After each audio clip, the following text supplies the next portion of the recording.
बालू मियाँ अक्सर भी लोमड़ी की चालाकियों का शिकार रहते थे। आज भी ऐसा ही हुआ। भी लोमड़ी ने इत्तला दी कि इधर झोंपड़ी में नए सियाह आए हैं। इनके पास शहद के जार हैं, तुम्हारे तो मज़े हो जाएंगे। वो बेचारा लालच में इस तरफ निकल गया जिस तरफ का लोमड़ी ने बताया था।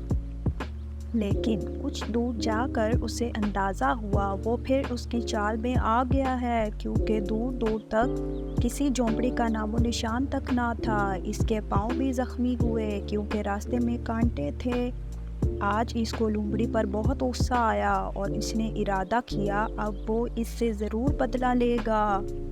शाम को वो अपने दोस्त हाथी के पास गया और तमाम माजरा सुनाया। उसने भी मदद करने का वादा किया और मिलकर लोमड़ी को सज़ा देने का मंसूबा बनाया।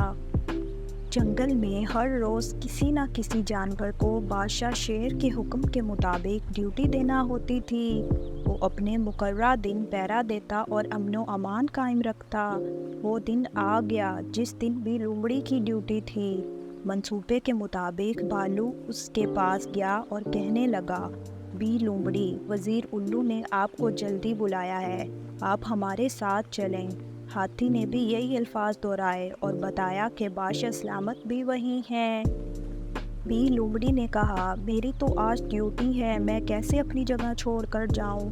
भालू ने कहा, आपकी मर्जी, हमारा फ़र्ज़ था आपको बताना, अब आप जाने और बादशाह सलामत। ये कहकर वो दोनों चलने लगे कि वो भी कुछ सोचकर उनके पीछे चल पड़ी। बादशाह का शाही घर काफ़ी फासले पर था। वो तीनों आगे पीछे जा रहे थे कि इतने में भालू को अपने बच्चे की आवाज़ आई और वो अभी आने का कह कर चला गया। हाथी भी प्यास का बहाना बनाकर दूसरी तरफ मुड़ गया। भी लोमड़ी भागती जा रही थी कि इसको शेर की धाड़ सुनाई दी। जब उसने गौर किया तो आवाज़ उस तरफ से आ रही थी जिस तरफ उसकी ड्यूटी थी।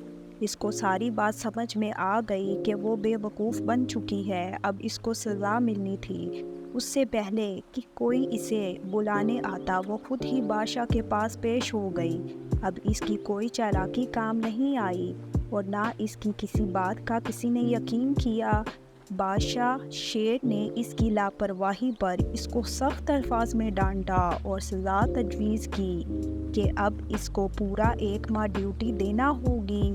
ये सुनकर भी लोमड़ी के होश उड़ गए। बादशाह के जाने के बाद भालू और हाथी दरख्त के पीछे से सामने आए और एक जुबां होकर बोले, अब मज़ा आया कि दूसरों को तंग करने का अंजाम कितना बुरा होता है।